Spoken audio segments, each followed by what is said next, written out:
नमस्कार, स्वागत है आपका सुनो कहानी में। आप सुन रहे हैं सूर्यकांत त्रिपाठी जी द्वारा लिखित उपन्यास बिल्लेसुर बकरिया।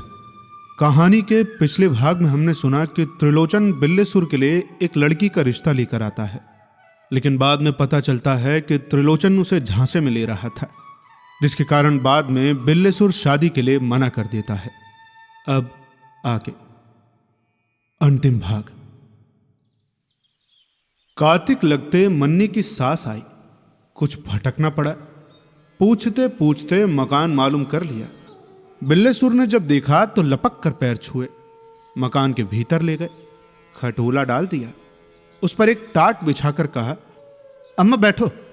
खटोले पर बैठते हुए मन्नी की सास ने कहा, और तुम खड़े रहोगे? बिल्लेसुर ने कहा, अब अम्मा लड़कों को तो खड़ा ही रहना चाहिए ना। आपकी बेटी है तो क्या, जैसी बेटी वैसा बेटा। मुझसे वे बड़ी ही है, और फिर आप तो धर्म की माँ हैं, पैदा करने वाली तो पाप की माँ कहलाती है। अच्छा तुम बैठो, मैं अभी क्षण भर में आया। बिल्लेसुर गांव के बनिए के यहाँ गए, पाव भर शक्कर ली, लौटकर बकरी के दूध में शक्कर मिलाकर लोटा भरकर खटोले के सिराहने रखा। गिलास में पानी लेकर कहा, लो अम्मा कुल्ला कर डालो। हाथ पैर धोने हो तो डॉल में पानी रखा है, बैठे बैठे गिलास लेकर धो डालो। कहकर दूध वाला लोटा उठा लिया। मन्नी की सास ने हाथ पैर धोए। बिल्लेसुर लोटे से दूध डालने लगे। मन्नी की सास पीने लगी। पीकर कहा, बच्चा मैं बकरी का दूध ही पीती हूं, इससे बड़ा फायदा है, कल रोगों की जड़ मर जाती है। शाम हो रही थी, आसमान साफ था, इमली के पेड़ पर चिड़िया चहक रही थी। बिल्लेसुर ने आसमान की ओर देखा और कहा, अभी समय है, अम्मा तुम बैठो, मैं अभी आता हूं। ये जरा बकरियों को देखते रहना, नहीं भीतर से दरवाजा बंद कर लो, आकर खुलवा लूंगा। यहां अम्मा बकरियों के चोर बड़े लागन हैं। बिल्लेसुर बाहर निकले। मन्नी की सास ने दरवाजा बंद कर लिया। सीधे खेत खेत होकर राम गुलाम काछी की बाड़ी में पहुंचे। तब तक राम गुलाम बाड़ी में थे। बिल्लेसुर ने पूछा, क्या है? राम गुलाम ने कहा, भाटे हैं, करेले हैं, क्या चाहिए? बिल्लेसुर ने कहा, अच्छा ऐसा करो, शेर भर भाटे दे दो, मुलायम मुलायम देना। राम गुलाम भाटे उतारने लगा। यहां भाटे का अर्थ है बैगन। बिल्लेसुर खड़े बैगन के पेड़ों की हरियाली देखते रहे। एक एक पेड़ ऐंठा खड़ा कह रहा था, दुनिया में हम अपनी सानी नहीं रखते। सानी का अर्थ है बराबरी।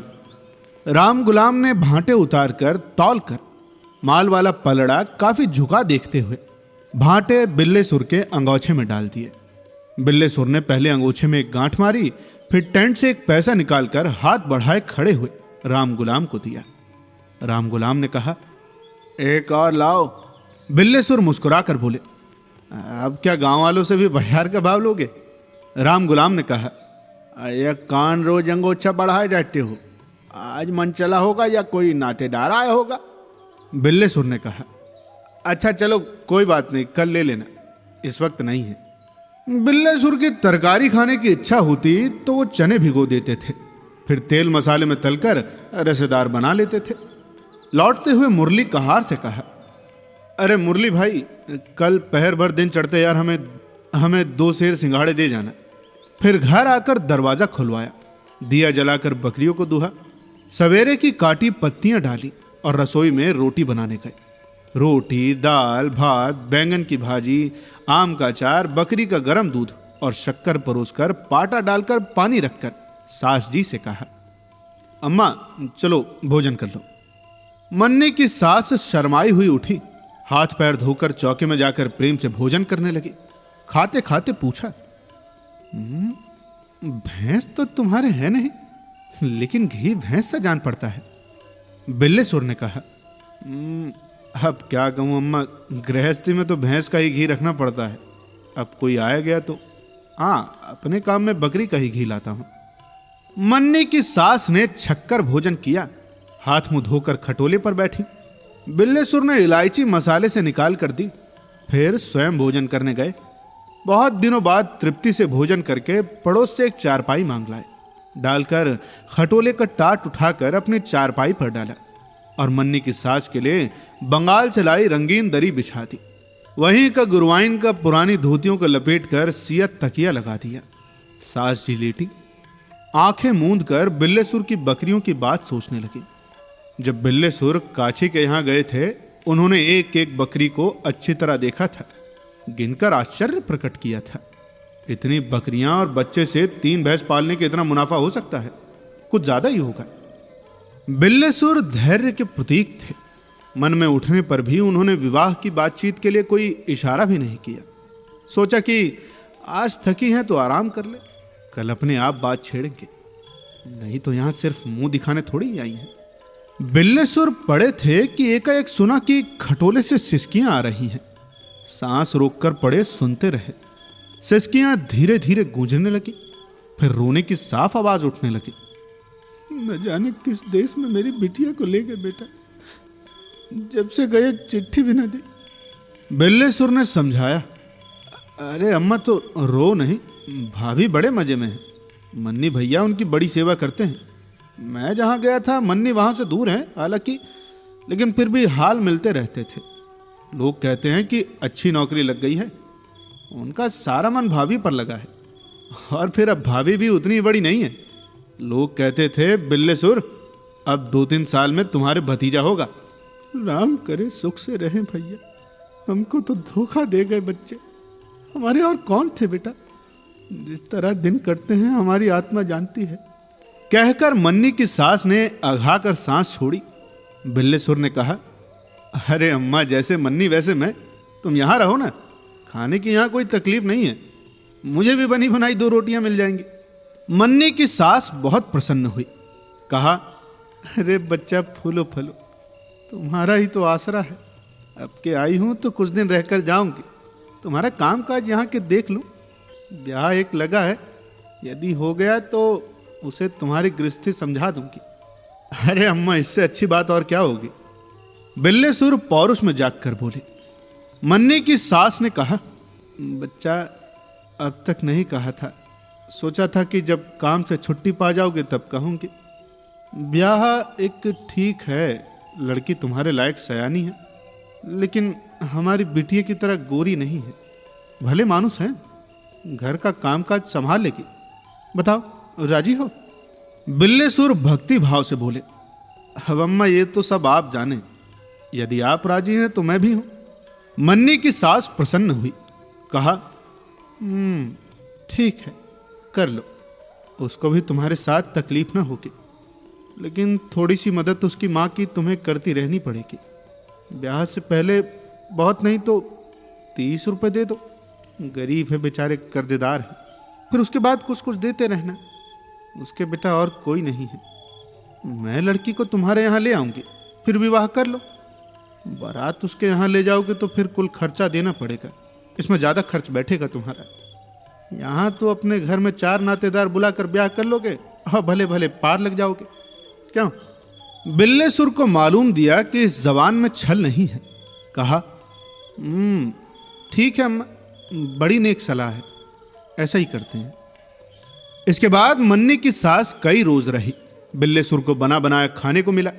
3-4 दिन में रंग बदल गया। उन्होंने आग्रह किया कि ब्याह तक वे यहीं रहे। मन्नी की सास ने भी स्वीकार कर लिया। गांव में बिल्लेसुर की चर्चा ने जोर मारा।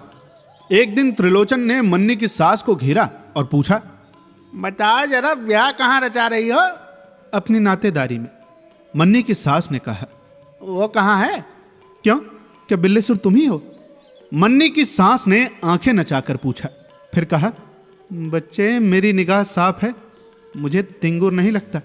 अब तुम बताओ कि तुम बिल्लेसुर के कौन हो जो तुम्हें बताऊं? बल्ली नहीं लगी। त्रिलोचन बहुत कटे। कहा, अच्छी बात है, कौन है ये तो ब्याह होने पर बताएंगे, जब उनका पानी बंद होगा। अरे नातेदार रिश्तेदार जिसके साथ हैं उसका पानी परमात्मा भी नहीं बंद कर सकते। अच्छा, हमारे घर से बाहर निकलो और जाओ गांव में पानी बंद करो, जाओ चलो। त्रिलोचन खिसियाए हुए घर से बाहर निकल गए। इसके बाद बड़े आनंद से दिन कट रहे थे। बिल्लेसुर की शकरकंद खूब बैठी थी। कई रोज उन्होंने मन्नी की सास को शकरकंद भूनकर बकरी के दूध में खिलाया। मन्नी की सास मन्नी से जितना अप्रसन्न थी, बिल्लेसुर से उतना ही प्रसन्न हुई। उन्होंने बिल्लेसुर के उजड़े बाग का एक एक पेड़, शकरकंद के खेत की एक एक लता देखी। उनके आ जाने से ताकने के लिए बिल्लेसुर रात को शकरकंद के खेत में रहने लगे। 2-1 दिन जंगली सुअर लगे और फिर 2-3 दिन कुछ कुछ चोर खोद ले गए। अभी बीड़ी पीली नहीं पड़ी थी। नुकसान होता देखकर मन्नी की सास ने कुल शकरकंद खोद लाने की सलाह दी। बिल्लेसुर ने वैसा ही किया। उन्होंने घर में ढेर लगाकर देखा कि इतनी शकरकंद हुई कि सारा घर भर गया है, एक एक शकरकंद जैसे लोढ़ा। मन्नी की सास ने मुस्कुराते हुए कहा, अरे बेटा, इससे तो तुम्हारा ब्याह भी हो जाएगा और काफी शकरकंद खाने को भी बच जाएगी। शकरकंदों को विश्वास की दृष्टि से देखते हुए बिल्लेसुर ने कहा, अरे अम्मा, ये सब तुम्हारा आशीर्वाद है, नहीं तो मैं किस लायक हूं। सास ने सांस छोड़कर कहा, मेरा बच्चा जीता होता तो बेटा अब तक तुम्हारे इतना हुआ होता, खेती किसानी कर रहा होता, मैं यूं मारी मारी न फिरती। बिल्लेसुर ने उन्हें धीरज दिया, कहा, कैसी बात करती हो अम्मा, हम भी तो तुम्हारे लड़के हैं, तुम किसी भी प्रकार की चिंता न करो। मेरी जब तक सांस चलती है मैं तुम्हारी सेवा करूंगा, जी छोटा न करो। सास ने आंचल से आंसू पोंछे। बिल्लेसुर दूसरे गांव की तरफ शकरकंदों का खरीदार लगाने चले। सोचा कि बकरियों के लिए लौटकर पत्ते काटूंगा। दूसरे दिन खरीदार आया और 20 की बिल्लेसुर ने शकरकंद बेची। सारे गांव में तहलका मच गया। लोग सिहाने लगे। अगले साल सबने शकरकंद लगाने की ठानी। अगला भाग। कार्तिक की चांदनी छटक रही थी। गुलाबी जाड़ा पड़ रहा था। सवन जाति की चिड़िया कहीं से उड़कर जाड़े भर इमली की फुनगी पर बसेरा लेने लगी थी। उनका कलरव उठ रहा था। बिल्लेसुर रात को चबूतरे की बुर्जी पर बैठे देखते थे कि पहले शाम को आसमान में हिरनी हिरन जहां देखते थे अब वहां नहीं है। बिल्लेसुर कहते थे, जब जहां चरने का चारा होता है ये चले जाते हैं।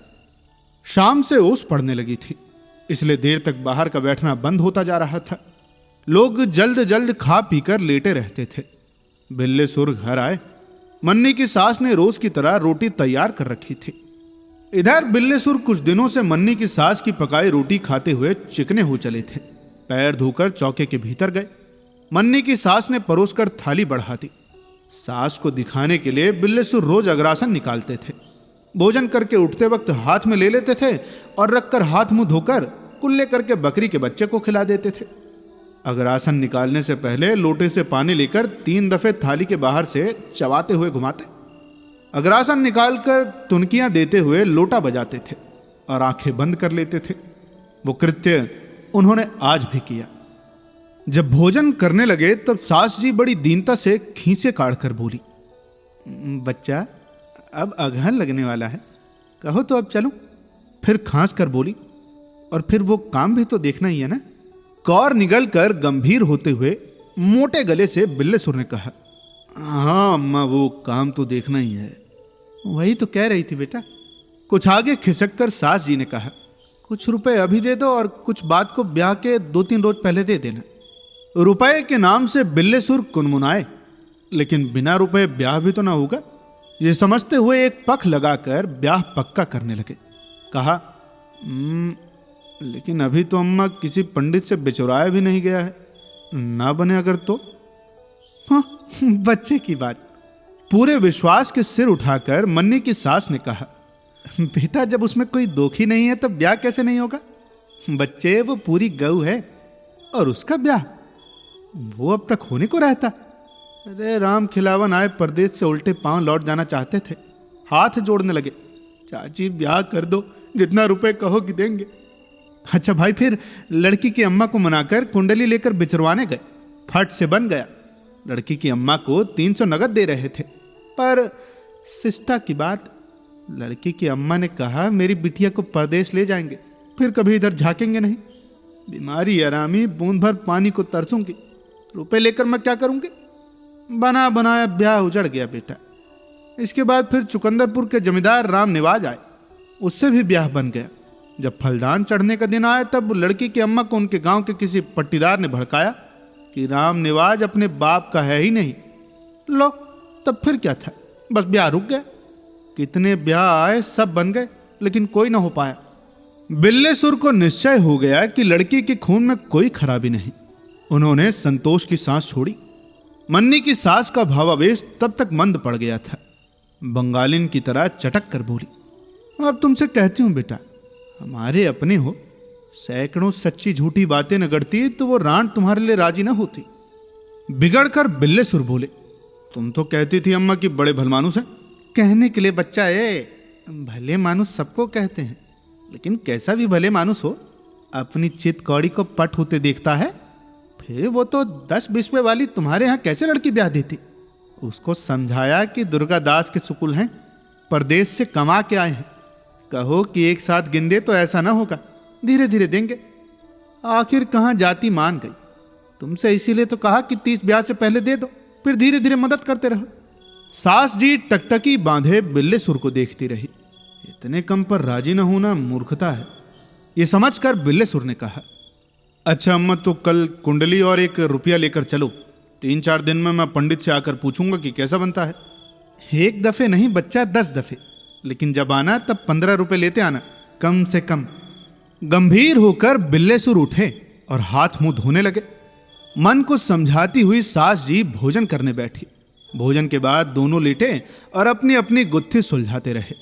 किसी ने किसी से बातचीत न की। फिर वे सो गए। पौ फटने से पहले जब आकाश में तारे थे, मन्नी की सास जगी और बिल्ले सुर को जगाने के इरादे से ऊंचे स्वर से राम राम जपने लगी। बिल्ले सुर उठकर बैठे और आंखें मलकर स्नेह सूचित करते हुए पूछा, अम्मा क्या सवेरे सवेरे निकल जाने का इरादा है? मन्नी की सास ने आंखों में आंसू भरे कहा, बच्चा देर करना ठीक नहीं, पिछले पहर चलूंगी तो रात होगा और फिर काम ना होगा। बिल्ले सुर ने अंधेरे में टटोल कर संदूक में रखी कुंडली निकाली और सास जी को देते हुए कहा, देखिएगा अम्मा कहीं खो न जाए। नहीं बच्चा, खो क्यों जाएगी? कहकर सास जी ने आग्रह से कुंडली ली। बिल्ले सुर ने झट से 1 रुपया निकाला, सास जी के हाथ में रखकर पैर छुए और कहा, ये तुम्हें कुछ दे नहीं रहा हूं अम्मा, क्या मैं कुछ कहती हूं बच्चा?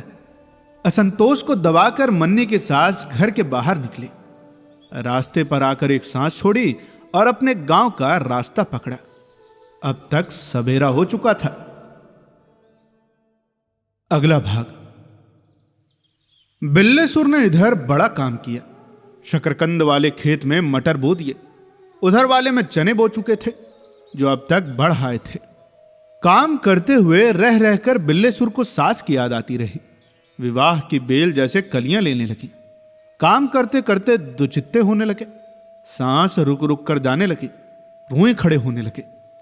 आखिर में चलने का दिन आया। बिल्ले सुर दूध दूह कर एक हांडी में मुस्का बांधकर दूध लेकर चलने के लिए तैयार हुए। रात के काटे पत्ते रखे थे, बकरियों के आगे डाल दिए, फिर पानी भरकर घर में स्नान किया। थोड़ी देर पूजा की। रोज पूजा करते रहे हो ये बात नहीं है। पूजा करते समय दर्पण कई बार देखा। आंखें और भौहें चढ़ाकर उतारकर, गाल फुलाकर पिचकाकर, होंठ फैलाकर चढ़ाकर देखे। इसके बाद फिर चंदन लगाकर एक दफा फिर मुंह देखा। आंखें निकालकर देर तक देखते रहे कि चेचक के दाग कितने साफ दिखते हैं। फिर कुछ देर तक अशुद्ध गायत्री का जाप करते रहे, मन में एक निश्चय लेते हुए कि काम पूरा हो जाएगा। फिर पूजा पाठ समेट कर भीतर के एक तक पर रखकर बासी रोटियां निकाली। भोजन करके हाथ मुंह धोया, कपड़े पहनने लगे। मोजे के नीचे तक उतार कर धोती पहनी, फिर कुर्ता पहनकर चारपाई पर बैठे और साफा बांधने लगे। बांधकर एक दफे फिर उसी तरह दर्पण देखा और तरह तरह की मुद्राएं बनाते रहे। फिर जेब में छोटा सा दर्पण और गले में मैला अंगूछा और घुस्सा डालकर लाठी उठाई। जूते पहले के तिलवाए रखे थे, पहन लिए। दरवाजे से निकलकर मकान में ताला लगाया और दोनों नथनों में कौन चल रहा है दबाकर देखकर उसी जगह दायां पैर 3 दफे दे मारा और दूध वाली हांडी उठाकर निगाह नीची किए गंभीरता से चले। थोड़ी दूर पर भरा घड़ा मिला। बिल्ले सुर खुश हो गए। घड़े वाली सगुन की सोचकर मुस्कुराई, कहा, मेरी मिठाई कब ले आते हो? काम निकलने के बाद वाले आशय से सिर हिलाकर आश्वासन देते हुए बिल्ले सुर आगे बढ़े। नाला मिला, किनारे रिये और बबूल के पेड़ खुरकी पकड़े चले जा रहे थे। बनिए के ताल के किनारे से गुजरे तो देखकर कुछ बगुले इस किनारे से उस किनारे उड़ गए। बिल्लेसुर बढ़ते गए। शमशेरगंज का बिरहाना मिला। एक जगह कुछ खजूर और ताड़ के पेड़ दिखे। सामने खेत हरियाली लहराती हुई। ओस और सूरज की किरणें पड़ रही थी। आंखों पर तरह तरह का रंग चढ़ उतर रहा था। दिल में गुदगुदी पैदा हो रही थी। पैर तेज उठ रहे थे। मालूम भी न हुआ कि हाथ में दूध से भरी हांडी रखी है। आम और महुए की कतारें कच्ची सड़क के किनारे पड़ी। जाड़े की सुहावनी सुनहली धूप चमकर आ रही थी। सारी दुनिया सोने की मालूम थी। गरीबी वाला रंग उड़ गया। छोटे बड़े हर पेड़ पर पड़ा मौसम का असर उनमें भी आ गया। अनुकूल हवा से तने पाल की तरह अपने लक्ष्य पर चलते गए। इस व्यवसाय में उन्हें फायदा ही फायदा है, यह निश्चय बंधा रहा है। चारों ओर हरियाली। जितनी दूर निगाह जाती थी हवा से लहराती हरी तरंगे ही दिखती थी। उनके साथ साथ उनका भी दिल मिल जाता और उन्हीं की तरह लहराने लगता। आशा की सफलता जैसे खेत और बगीचे के भीतर से गांव की दीवारें दिखने लगी। बिल्लेसुर उतावली से बढ़ते गए। गलियारे गलियारे गांव के भीतर पहुंचे। कुएं की जगत के किनारे नहाने के लिए बनी पक्की चौकी पर बैठे एक वृद्ध सूर्य की ओर मुंह किए कांपते हुए माला जप रहे थे। कुछ आगे बढ़ने पर बढ़इयों का मकान मिला। गाड़ी के पहिए बनने की ठक ठक दूर तक गूंज रही थी। कुछ आगे दर्जी की दुकान मिली। वहां बहुत से लोग इकट्ठे दिखे। तरह तरह के रंगीन कपड़े सिलने को आए फैले हुए। दर्जी सिर गड़ाए तत्परता से मशीन चलाता हुआ। एक लड़का चौपाल की दूसरी तरफ बैठा भरी रजाई में टीके लगाता हुआ। दो आदमी नए कपड़े काटते और मशीन पर चढ़ाने के लिए टांकते हुए। लोग गौर से रंगों की बहार देखते, लाठी के सहारे खड़े गप लड़ाते, तंबाकू थूकते हुए। बिल्लेसुर तदगतिन मनसा सास जी के मकान की ओर बढ़े और चलते गए। एक कुलिया के भीतर सास जी का अधगिरा मकान था। दरवाजे खुले थे। आवाज देते हुए भीतर चले गए। सास जी इंतजार ही कर रही थी। देखकर मुस्कुराती हुई उठी। नजर हंडी पर थी। बिल्लेसुर ने गर्व से हंडी रख दी और सास जी के पैर छुए। सास जी ने कुशल पूछी जैसे कि एक मुद्दत के बाद मुलाकात हुई हो। फिर बिछी चारपाई पर ले चलकर उन्हें बैठाया और गौर से बिल्लेसुर की ब्याह वाली उतावली की आंख देखती रही। कुछ देर तक बिल्लेसुर बैठे गंभीर होते रहे। फिर आवाज में भारीपन लाकर भले गृहस्थ की तरह पूछा, अम्मा ब्याह तो बिचरवा लिया होगा ना? सास जी के समंदर पर जैसे तूफान आ गया। उद्वेल होकर तारीफ करने लगी।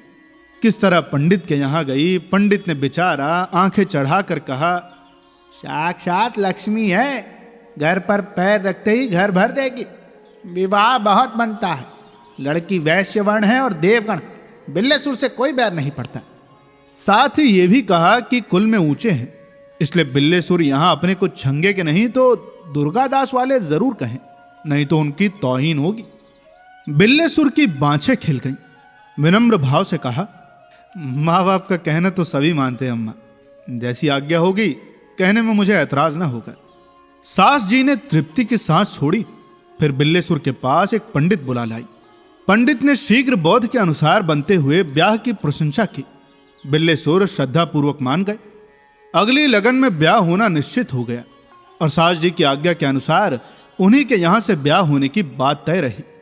शाम को एक लड़की ले आई गई और दिए के उजाले में बिल्लेसुर ने उसे देखा। उन्हें विश्वास हो गया कि कहीं कोई कलंक नहीं। हाथ पैर के अलावा उन्होंने उसका मुंह नहीं देखा। उसकी अम्मा से देर तक बातचीत करते रहे। इसके बाद फिर उन्होंने ढांढस देकर गांव की राह ली। रुपए मन्नी की सास को दे आए। अगला भाग और अंतिम। बिल्लेसुर गांव आए जैसे कोई किला तोड़ लिया हो। गर्दन उठाए घूमने लगे। पहले लोगों ने सोचा कि शकरकंद वाली मोटाई है। बात को राज खुला कि त्रिलोचन दांत काटी रोटी वाली मित्र से मिले। वहां मालूम हुआ कि वहां वही लड़की है जिससे वो गांठ जोड़ना चाहते थे। गांव के रणुओं और बिल्लेसुर से ज्यादा उम्र वाले क्वारों पर ब्याह का जैसे पाला पड़ा।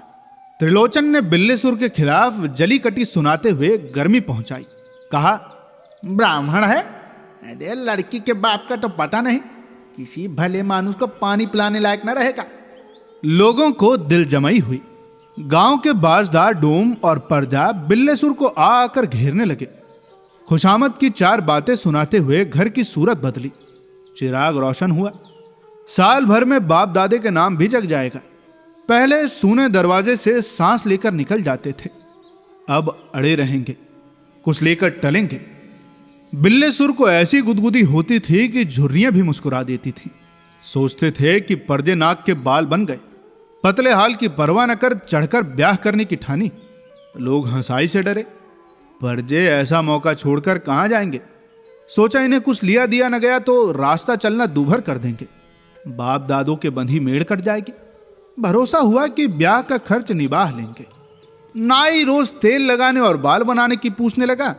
कहार एक रोज अपने आप आकर 2 घड़े पानी भर गया। बहना बत्ती बनाने के लिए रुई की 4 पीढ़ियां दे गया। चमार आकर पूछ गया कि ब्याह के जोड़े नरी के बनाए या मामूली। चौकीदार पासी रोज आधी रात को हाक लगाता हुआ समझा जाने लगा कि पूरी रखवाली कर रहा है। गंगावासी भी एक दिन 2 जोड़े जनेऊ दे गया। एक दिन भट्ट जी आए और सीता स्वयंवर के कुछ कवित्व और भूषण की अमृत ध्वनि सुना गए। गर्ज ये कि इस समय कोई नहीं चूका। बिल्लेसुर का पासा पड़ा। जमींदार ने उनकी दहली पर पैर रखा। सारा गांव टूट पड़ा। जमींदार गए थे, ब्याह हो रहा है, कम से कम 2 रुपए बिल्लेसुर नजर देंगे, फिर मदद के लिए पूछेंगे। कुछ इस तरह वसूल हो जाएगा जैसे कानपुर से आटा शक्कर मंगवाएंगे तो बैलगाड़ी के किराए के अलावा कुछ काट कपट करा ही ली जा सकेगी। त्रिलोचन भी जमींदार के साथ थे। सोचा कि उनके पीछे पूरी ताकत खर्च कर देंगे, कुछ हाथ लग ही जाएगा। त्रिलोचन को देखकर बिल्लेसुर ने निगाह बदली। जब भी त्रिलोचन तथा दूसरे ने जमींदार के समंदर पर बरसने के लिए बिल्लेसुर को बहुत समझाया। रिक्त पाणी न पश्येत राजानम देवताम गुरुम, फिर भी बिल्लेसुर अपनी जगह से हिले नहीं। जमींदार के सम्मान में बैठे दांतों में तिनके सा लिए रहे। कुछ देर बाद जमींदार मन मारकर उठ गए। त्रिलोचन पीछे लगे रहे। आगे बढ़कर अच्छी तरह कान भर दिए कि हुक्म भर की देर है। गांव में दूसरे दिन से बिल्लेसुर की इज्जत चौगनी हो गई। जमींदार के घर जाने का मतलब लोगों ने लगाया कि बिल्लेसुर के हाथ कारू का खजाना लगा है। तरह तरह के मन गढ़ंते फैली। किसी ने कहा कि अरे सोने की ईंटें लाया है, किसी से बतलाता नहीं, छिपा जोगी है, छिपा हुआ, 2 साल में देखो गांव खरीद लेगा पूरा। किसी ने कहा ये महाराज का यहाँ से जवाहरात चुरा लाया है, लेकिन घर में नहीं रखे, बाहर कहीं घूरे में ये पेड़ तले गाड़ दिए हैं ताकि चोरों के हाथ ना लगे।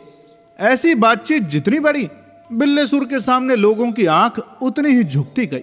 दूसरे गांव के लोग भी दरवाजे से निकलते हुए बिल्लेसुर को पूछने लगे।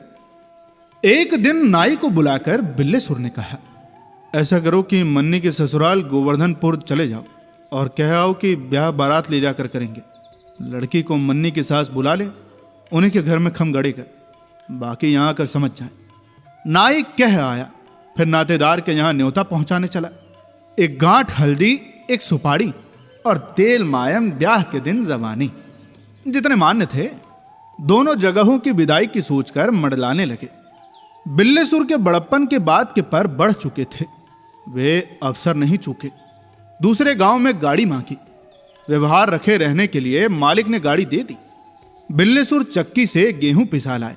गांव की निठल्ली बेवाओं से दाल दरा ली। मलखान तेली को कानपुर से शक्कर ले आने के लिए कहा।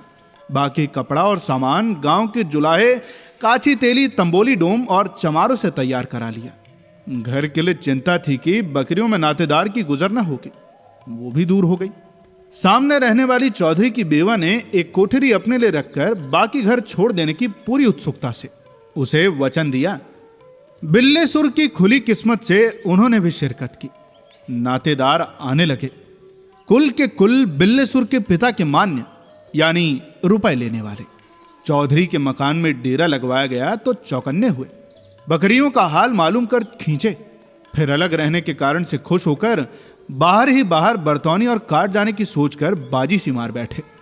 अपने लिए ब्याह के कुल गहने, कपड़ा, मोहनमाला, बज्जुला, पहुंची, अंगूठी बिल्लेसुर मंगनी मांग लाए। मुरली महाजन को देने में कोई ऐतराज नहीं हुआ।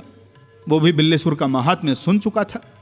चढ़ाव का कुल जेवर बिल्लेसुर ने चोरों से खरीदा रुपए में नकद 2 आने कीमत चुकाकर किया। फिर साफ कराकर पटवे से गुहा लिए, कड़े छड़े पायजेबे रहने दी। तेल के दिन डोमों के निकट वाद्य से गांव गूंज उठा। बिल्लेसुर के अदृश्य वैभव का सब पर प्रभाव पड़ा। पड़ोस के जमींदार ठाकुर तहसील से लौटते हुए दरवाजे से निकले। बिल्लेसुर को देखकर प्रणाम किया।